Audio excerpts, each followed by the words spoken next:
Por que tanto caos? Por que tanta angústia na vida?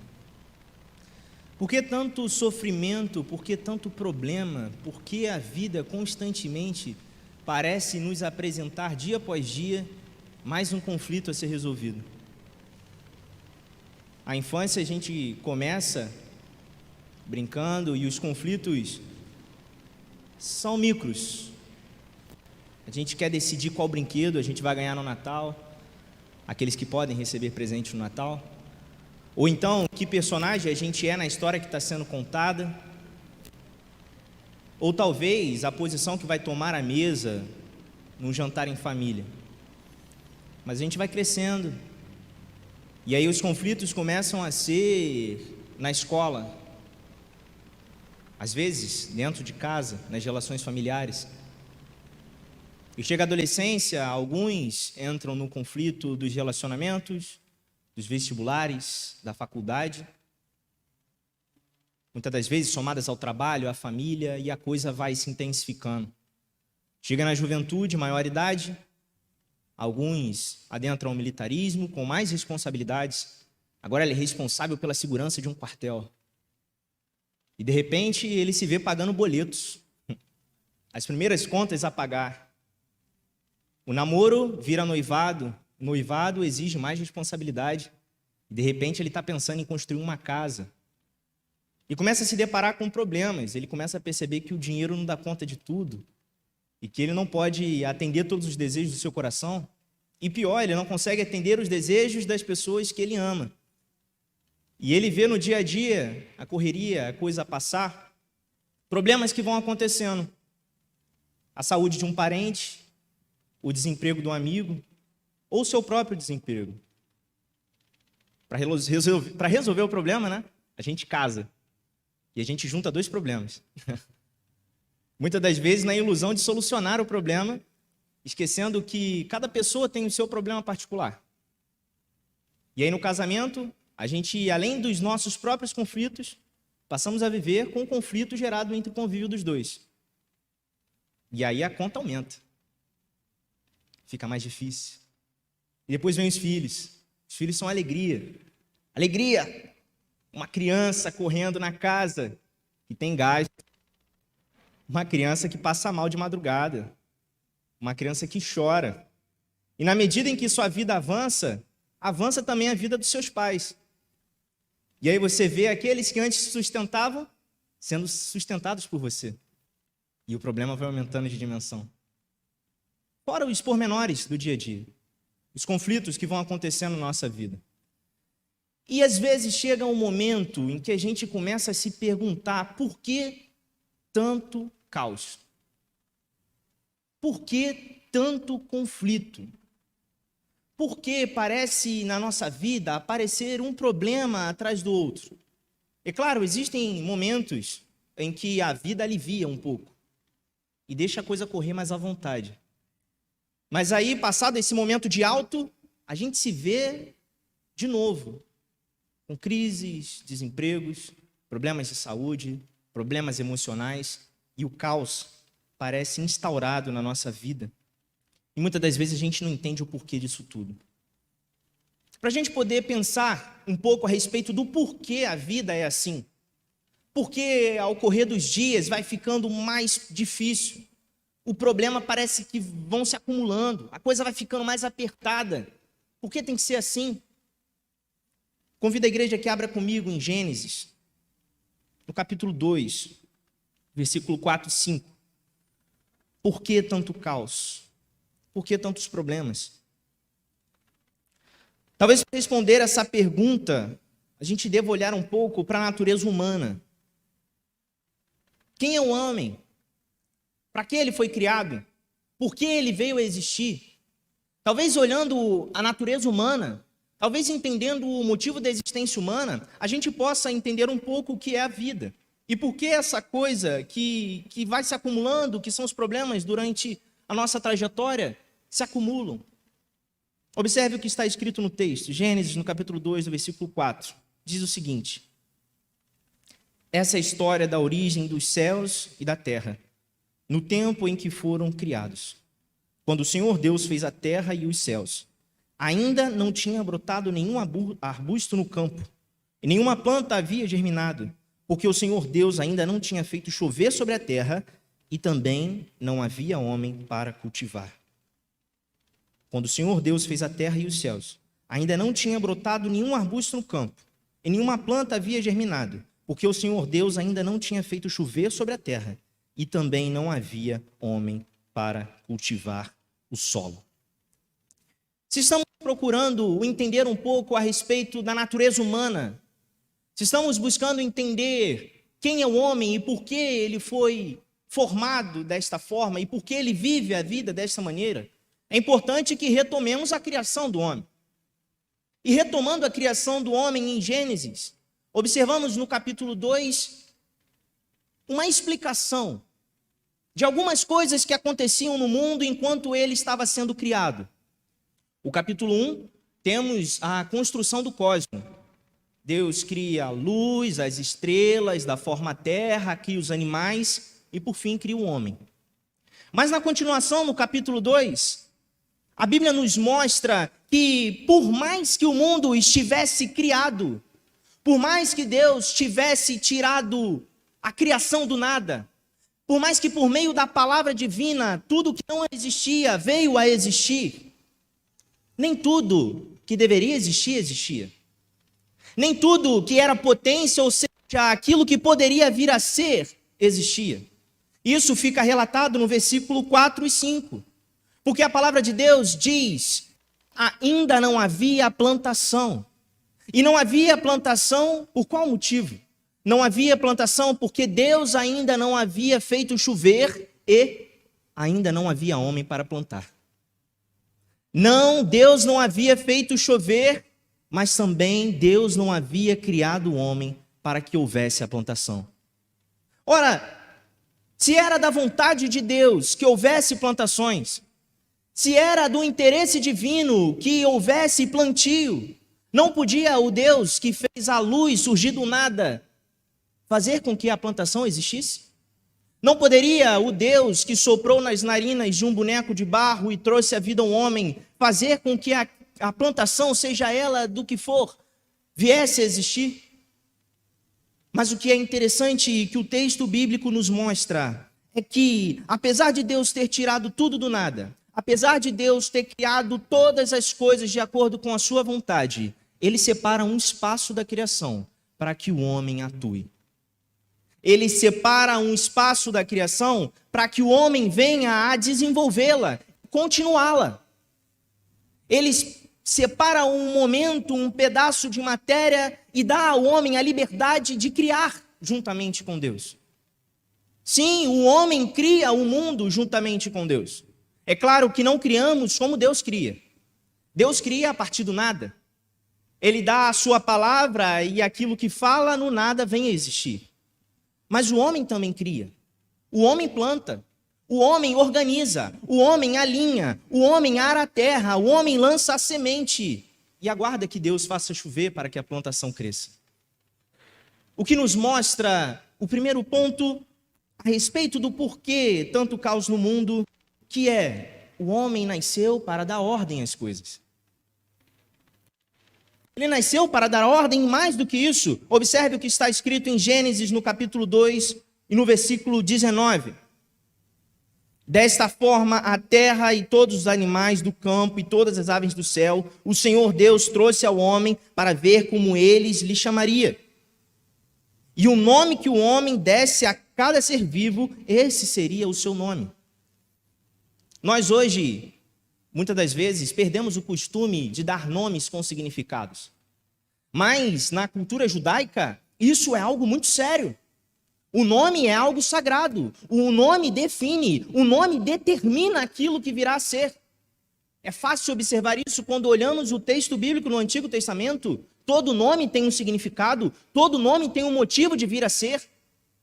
O que o texto de Gênesis está nos mostrando é que o homem está contemplando a criação de vida divina e a determinando, e dando nome a ela.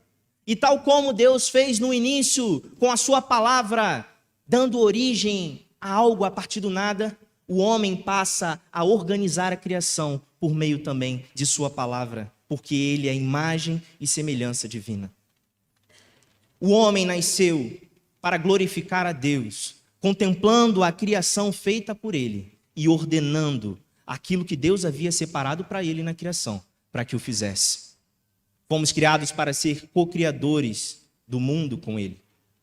Fomos criados para adorarmos por meio daquilo que observamos na vida, por meio daquilo que vemos no mundo, entendendo as causas e os efeitos e conseguindo assim organizar, conseguindo assim multiplicar, conseguindo direcionar, de acordo com as necessidades humanas.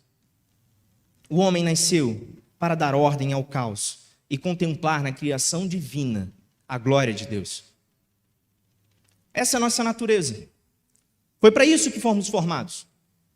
Mas o que acontece é que aquilo que deveria ser um motivo de alegria, aquilo que deveria ser um motivo de gozo, de prazer, e um prazer abundante que não se acaba, porque é a contemplação constante da glória de Deus na realidade, dando o nome, dando forma e vendo plantar de acordo com a provisão divina, se torna maldição na vida do homem. Olhamos o que está escrito em Gênesis, no capítulo 3, do versículo 17 ao 19. Leia comigo. Gênesis 3, 17 e 19. E o homem declarou, visto que você deu ouvidos à sua mulher e comeu do fruto da árvore do qual ordenei a você que não comesse, maldita é a terra por sua causa. Com sofrimento você se alimentará dela todos os dias da sua vida. Ela lhe dará espinhos e ervas daninhas, e você terá que alimentar-se das plantas do campo. Com o suor do teu rosto você comerá o teu pão, até que volte à terra, visto que dela foi tirado, porque você é pó, e ao pó voltará. Por causa do seu pecado, a partir de agora, aquilo que é parte da sua natureza, aquilo que foi dado a Deus, a você, como forma de se manifestar a imagem e semelhança de Deus na tua vida, aquilo que foi dado para o homem como um presente, a capacidade de criar, a capacidade de dar ordem ao caos, a capacidade de dar ordem à confusão, agora não será simplesmente para manifestar a glória de Deus na criação, mas será também para o teu sustento. Porque a partir do teu pecado, o caos adentrou a criação e ao mundo. A partir do pecado de Adão, que nada mais é do que o encher da vaidade do homem, o desejo do homem de destronar Deus, o desejo do homem de fazer de acordo com a sua vontade, a ilusão humana de acreditar que não necessitamos de Deus, que podemos criar a vida da forma que nós entendemos, dentro da nossa realidade, dentro do que entendemos como correto. Essa vaidade que adentra o coração derruba não apenas a consciência humana, mas derruba também a criação, aquilo que nos cerca. A terra para de ser abundante e passa a gerar espinhos. Aquilo que era bom e perfeito deixa de ser bom e perfeito e passa a ser escasso, limitado. E dentro disso, Deus ordena que aquilo que o tornava e que torna o homem a sua imagem e semelhança fosse um meio de sobrevivência. E é irônico, porque o homem peca e o homem cai em Gênesis 3 com o desejo de ser Deus, com a ilusão no coração de que ele era suficiente, porque ele era capaz de criar, e faltava muito pouco para ele ser como Deus. Era só uma noção de conhecimento, era só uma vírgula a mais, e você será como Deus. Essa é a tentação da serpente. E caindo, a consequência do pecado é a queda da natureza e o homem ter que aparentemente se virar sozinho. Ora, não era bom o Éden com Deus dando tudo o que era necessário? Ora, não era bom o Éden com todo o prazer, com todas as perfeições? O homem tinha o desejo dele ser o centro de todas as coisas? Então que seja dessa forma. Que o homem agora, por aquilo que o tornava a imagem e semelhança de Deus, sobreviva. Mas sobreviva tendo a natureza escassa, limitada e gerando dor. Então podemos responder a nossa pergunta: por que tanto caos? Por que tanta desordem? Por que tanto desalinhamento? Por que as coisas vão se acumulando ao longo do tempo e parece que não tem forma? E parece que nunca acaba, é um problema após o outro, é uma situação adversa após a outra. É desta maneira, primeiro, porque o homem pecou. É desta maneira porque somos pecadores. Porque contrariamos a vontade de Deus. Porque nos colocamos no centro de tudo e achamos que tudo deve acontecer e existir de acordo com nossa vontade. Isso também acontece porque há no homem uma natureza de dar ordem àquilo que está em causa. É da natureza do homem, diferente de todos os outros animais, diferente de todo o resto da criação. É diferente no homem essa capacidade de ordenar o caos. Então, meu irmão, eu tenho que te avisar hoje que não vai melhorar essa situação. Não a sua, não a que você está vivendo neste momento, mas essa realidade humana. Ela não vai mudar. É assim que é. Fomos criados para dar ordem ao caos. Fomos criados para sermos co-criadores. Mas a queda do homem, a queda da natureza, a queda do Éden, nos obriga, dia após dia, a batalharmos, resolvermos problemas, alinharmos situações, ajustarmos conflitos emocionais, conflitos familiares, conflitos no trabalho. É isso que temos. Porque foi isso que a humanidade buscou por meio do pecado e da vaidade que adentrou o seu coração. Mas sabendo que essa realidade, podemos nos perguntar: como dar ordem ao caos? Que o homem tem a capacidade de fazer isso, já sabemos. Somos a imagem e semelhança de Deus. Que o caos está aí à porta e os conflitos estão sendo estabelecidos constantemente, também o sabemos. Consequência do nosso pecado, do pecado do homem no Éden. A pergunta é: como podemos fazer então para passar por esses problemas, alinharmos as coisas e vivermos de uma forma abundante e cheia de vida? Eu convido a igreja a abrir comigo em Eclesiastes, no capítulo 3.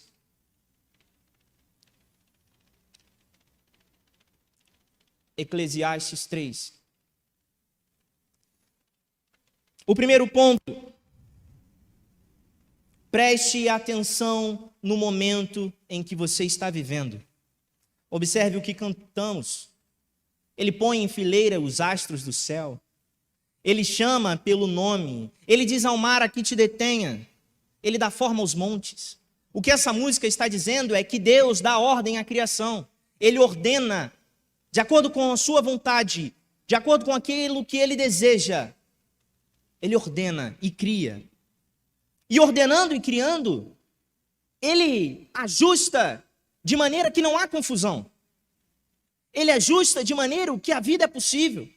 Ele ajusta de maneira que a criação se torna espontânea, natural. Ele ajusta de maneira que determina tempo a todas as coisas. E Salomão, em sua sabedoria, diz isso, Eclesiastes, no capítulo 3. Para tudo há ocasião certa. Há um tempo certo para cada propósito debaixo dos céus. Há tempo de nascer e há tempo de morrer. Há tempo de plantar e há tempo de arrancar o que se plantou. Há tempo de matar e tempo de curar. Tempo de derrubar e tempo de construir. Tempo de chorar e tempo de rir. Tempo de prantear e tempo de dançar. Tempo de espalhar pedras e tempo de ajuntá-las. Tempo de abraçar e tempo de se conter. Tempo de procurar e tempo de desistir. Tempo de guardar e tempo de jogar fora. O que a palavra de Deus está nos mostrando? Somos criados à imagem e semelhança de Deus, devemos dar ordem ao mundo que nos cerca. Mas para que possamos fazer isso, é necessário observar o momento que estamos vivendo. Porque não apenas nós damos ordem ao mundo e ordenamos os nossos problemas e ajustamos os nossos conflitos, mas também temos coisas que vêm de fora e nos afligem. Meu irmão, se você quer dar ordem ao teu problema, se você quer solucionar isso, essa aflição que você está vivendo, esse conflito que tem batido na tua porta, talvez o desemprego, talvez o problema emocional, talvez os conflitos espirituais, eu não sei. Mas eu tenho que dizer que é necessário que você preste atenção no momento em que você está vivendo. Talvez você esteja tentando remar contra a maré. Talvez você esteja querendo plantar no período de chuva. É importante que observemos essas coisas. Existem pessoas que vão passando pela vida e não vão percebendo o momento que estão vivendo e colocam a carruagem à frente dos bois. E aquilo que deveria ser um namoro se transforma em algo mais. E passa-se a margem de segurança e daqui a pouco você tem famílias envolvidas, uma situação a se resolver, uma situação que poderia ter sido evitada, uma situação que muitas das vezes é desnecessária. Vínculos de negócios são estabelecidos de forma precipitada. Decisões não pensadas, não observando a realidade que nos cerca. É necessário, para a solução do conflito e para dar ordem ao caos, que percebamos, irmãos, aquilo que está acontecendo ao nosso redor e o momento que estamos vivendo. Há muitas pessoas que não vivem o luto. Há muitas pessoas que não choram no momento em que devem chorar, porque devem ser fortes. Elas colocam na cabeça isso: eu tenho que ser forte. Não, eu não posso deixar isso me abater, eu não posso deixar isso me comover. Eu tenho que ser o Hulk. E elas atravessam o problema sem derramar uma gota de lágrima. Homem não chora, ou qualquer outra coisa desse tipo, eu preciso ser forte para os meus filhos. E o que acontece é porque não se vive o momento de luto, porque não se vive o tempo de choro, essa ferida se estende ao longo da vida. E se estendendo ao longo da vida, se trava todos os outros tipos de relacionamentos possíveis da existência. E passa-se a viver uma vida amargurada, passa-se a viver uma vida travada, passa-se a viver uma vida com mágoas, com rancores. Porque não se observa o tempo oportuno de se falar e de se resolver um problema. Porque não se observa o tempo oportuno de se estabelecer uma guerra e um conflito com o outro. Sim, o conflito, muitas das vezes, na relação humana é necessário. Mas um conflito que esteja pautado dentro da palavra de Deus. Não um conflito que usa calúnia, não um conflito que tenta matar e destruir o outro, não, mas um conflito que se estabelece uma posição de que não concordo, não está legal, não gostei. E o que acontece é que dentro do lar, muitas das vezes não há espaço para isso. A pessoa perde a oportunidade de falar. Ela não observa o momento oportuno de dizer. E não dizendo, vai se acumulando, vai se acumulando, vai se acumulando. E o caos vai aumentando. E a dificuldade de resolver o problema aumenta. E sempre deixando para depois, sempre para depois, não observando o momento. Acaba se criando mais caos e tendo mais dificuldade de dar ordem àquilo que deve ser estabelecido ordem. Não há como fugir. O conflito sempre baterá a porta, o caos sempre baterá a porta e cabe ao homem organizá-lo. E cabendo ao homem organizá-lo, entenda que é necessário para a organização da sua vida que você entenda o momento em que você está vivendo.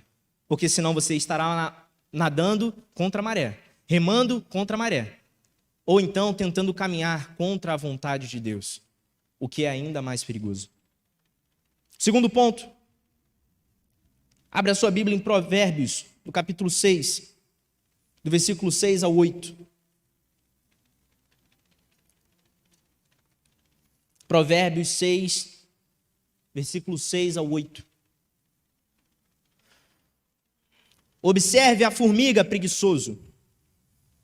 Reflita os caminhos dela e seja sábio. Ela não tem nem chefe, nem supervisor, nem governante. E ainda assim armazena. E suas provisões no verão e na época da colheita ajunta o seu alimento. O segundo ponto, fuja da preguiça. Porque, meus irmãos, não adianta nada termos a percepção, entendermos o momento que estamos vivendo, entender que estamos vivendo um momento de conflito, entendermos que estamos vivendo um momento de luta, entendermos que estamos vivendo um momento de luto, e com isso nada fazermos. Nada adianta o conhecimento em vão que não é posto em prática. Você deve saber e deter o conhecimento do momento que está vivendo para agir na sua realidade. O exemplo mais claro que a Bíblia nos dá está em Provérbios, a formiga. O texto nos relata que a formiga ela é sábia, ela tem um entendimento, ela sabe o período em que a colheita é farta. Ela sabe o período do verão. Ela sabe o período da primavera. Mas mais do que isso, ela atua sobre aquele momento. Ela vai e faz o que deve ser feito. Ela amontoa, ela armazena, ela guarda para que seja usado no momento em que o alimento não tiver. É claro, podemos, a princípio, olhar esse texto e ver simplesmente um texto que fala sobre provisões financeiras. Mas o que está por trás disso é ainda muito maior. Meu irmão, se você está vivendo um momento de alegria na tua vida, aproveita esses momentos de alegria. Aproveita. Aproveita o momento com a tua família, está todo mundo saudável, aproveita.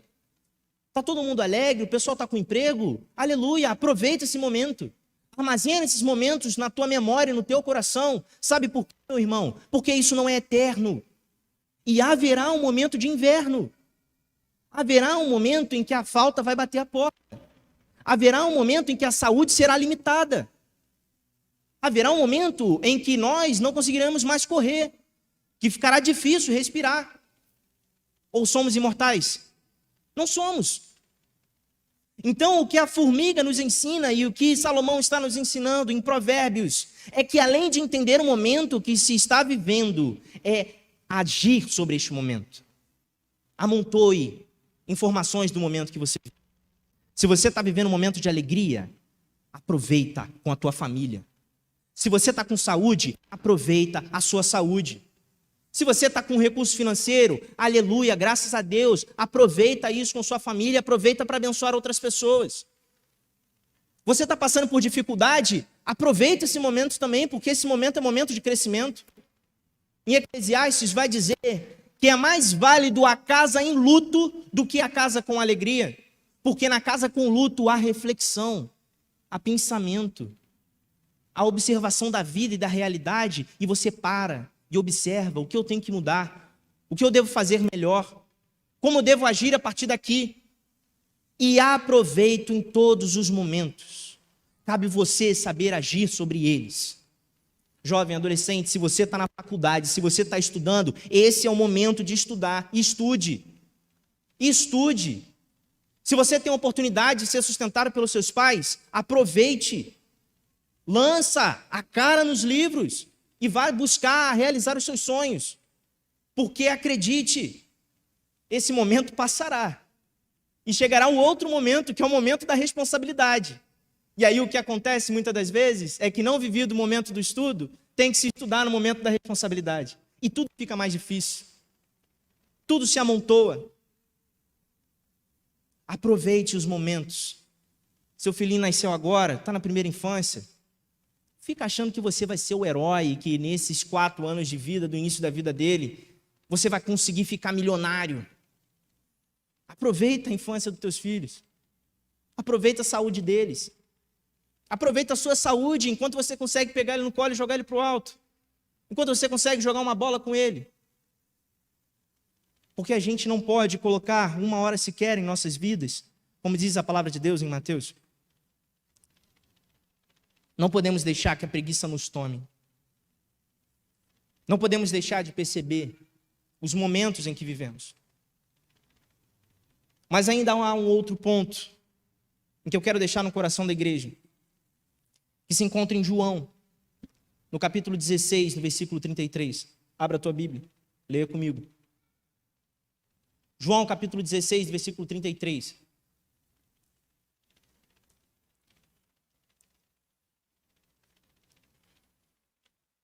Diz assim a palavra de Deus: eu disse essas coisas para que em mim vocês tenham paz. Neste mundo vocês terão aflições. Neste mundo haverá caos a ser ordenado. Neste mundo haverá problemas. Contudo, tenham ânimo, porque eu venci o mundo. Contudo, tenham ânimo, porque eu venci o mundo. Ele venceu o mundo. Ele não venceu um problema. Ele não venceu um conflito. Ele venceu o mundo e nos deu a eternidade. Ele nos deu a vida eterna, uma vida em abundância, sem mágoas, sem dor, sem choro, sem pranto. Ele restabeleceu o Éden para nós. Um mundo próspero, com ruas de ouro, onde nós cantaremos e louvaremos o nome dele dia após dia. E não haverá noite, porque ele será o sol que iluminará a cidade. Que coisa maravilhosa, meus irmãos. Tenha esperança, o caos hoje é passageiro. Haverá um momento em que iremos estabelecer a nossa natureza primordial. A natureza é de ordenar, não o caos, mas ordenar aquilo que Deus nos separa para ordenar. Nos céus, no paraíso, louvando e adorando o nome dEle e vendo quão grandes coisas Ele fez e como Ele é precioso e maravilhoso e foi e é e será em nossas vidas.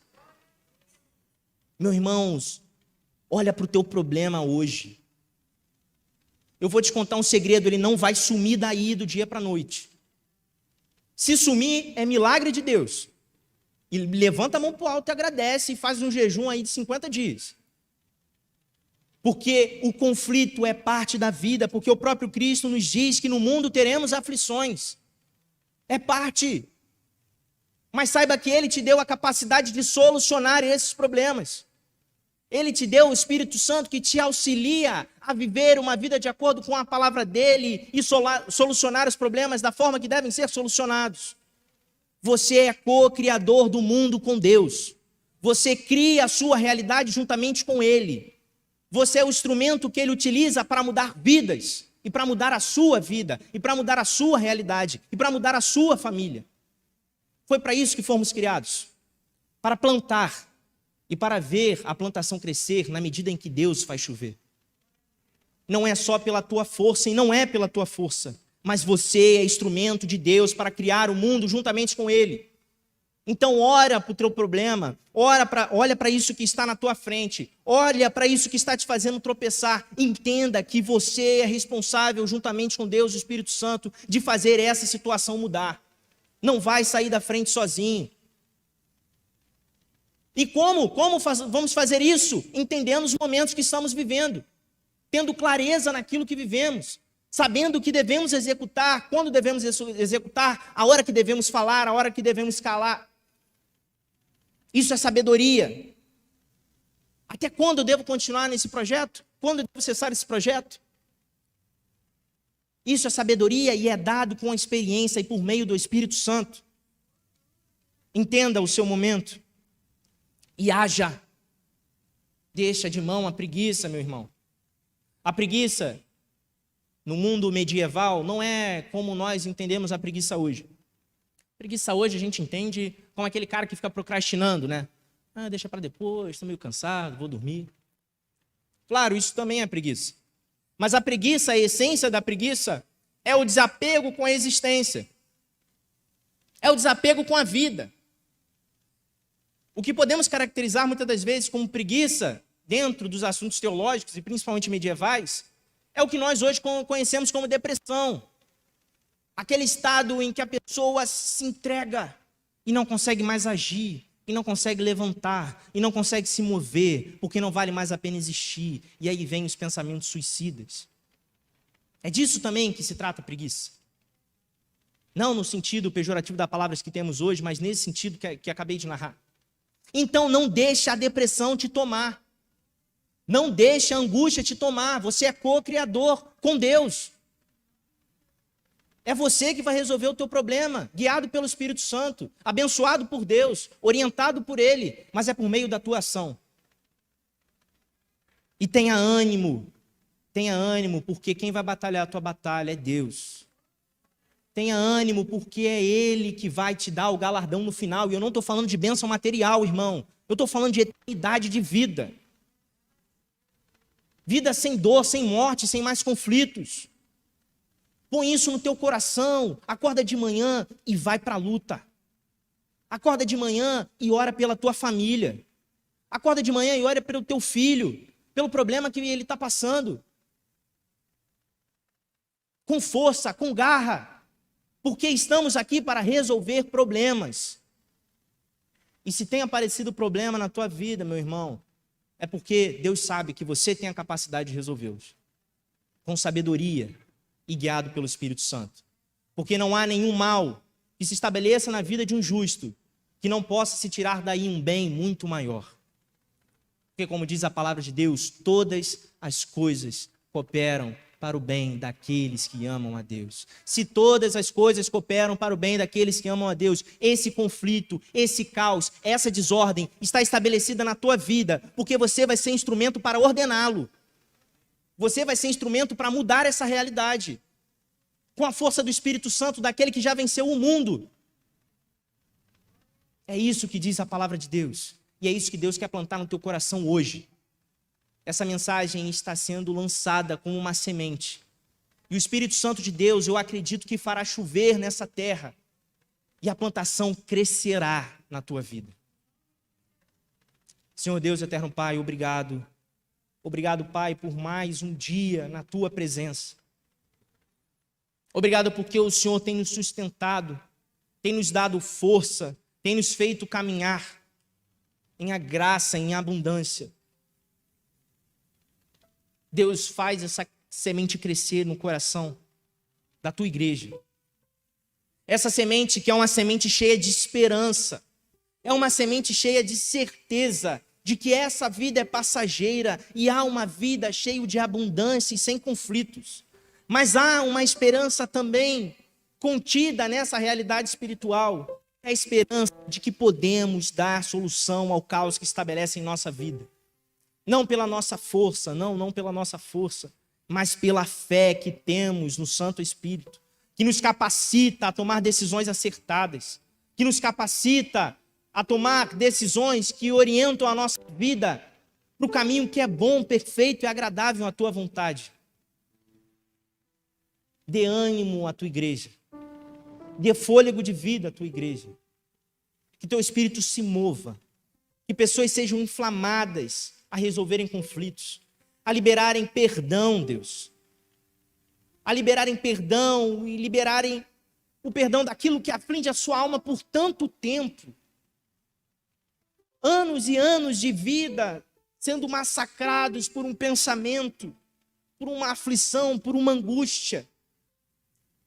Deus, faz o teu Espírito Santo tocar nesses corações e que haja perdão. Porque perdão é ordem. Porque perdão é ajustar aquilo que está desajustado. Faz chover sobre a tua igreja. Faz com que a plantação cresça nos corações de cada um. É o que eu te peço e te agradeço no nome do teu Filho amado Jesus Cristo. Amém, amém.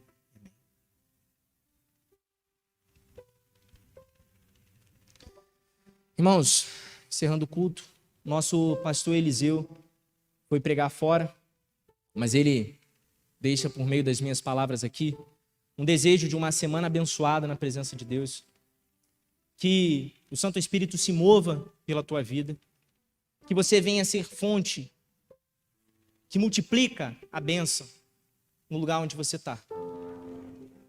Com essa palavra e com a oração silenciosa dos irmãos, eu encerro o culto dessa noite. Amém.